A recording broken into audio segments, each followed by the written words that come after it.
Got a 2001 Volkswagen GTI Jetta Golf, whatever it is, with the vehicle speed sensor code, secondary air injection code, and what I found was there was no power at the connector for the speed sensor, which is down here under this little piece down here. So I pulled off the connector, checked for power, there was none, so I checked the fuse box next.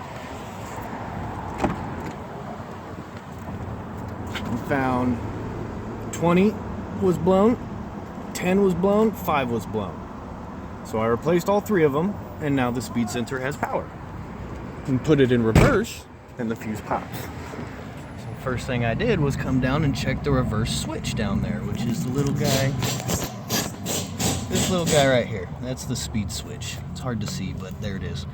Checked it for a short to ground, and it's not shorted to ground. So the next thing I did, come back on here towards the reverse lights, and as you can see, I had to take it apart and do some digging. But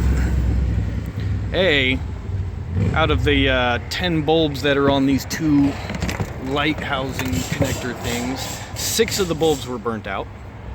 And then as you can see, it's not doing too well. Connector's not doing too well either. Those bad connections, I wasn't getting a good power. You can see the second terminal to the left there. It's gotten a little melted. Same thing with this guy, bad connector. Come over here, this is the connector that goes into it. And that is a dirty ass connector with bad connections. Same thing on this side. Dirty connector, bad connections, especially that one right there that's burnt. That's actually the ground wire for all of the different lights. That one wire controls the ground path for all of them.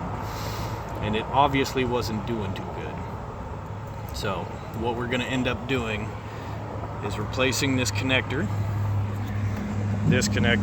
We're gonna replace this housing and put new bulbs in it just to make sure we're good, and it should be good after that. I don't think it's going, I already tested a bunch of different ways, put it in reverse with just these disconnected. The fuse doesn't pop anymore, it doesn't want to, as soon as I remove those connectors.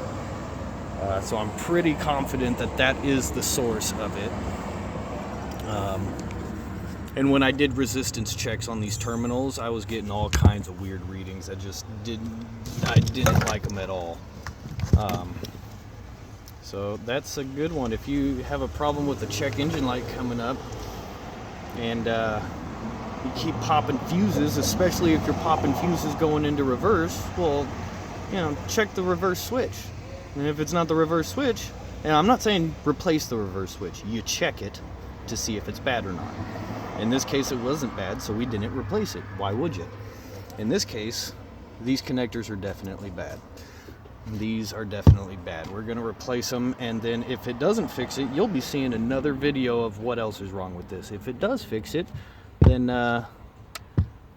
very well this car might be gone by the time I get back to work and see it again, so I might not get a follow-up video, but just wanted to put that one out there for you guys doing electrical diagnostics.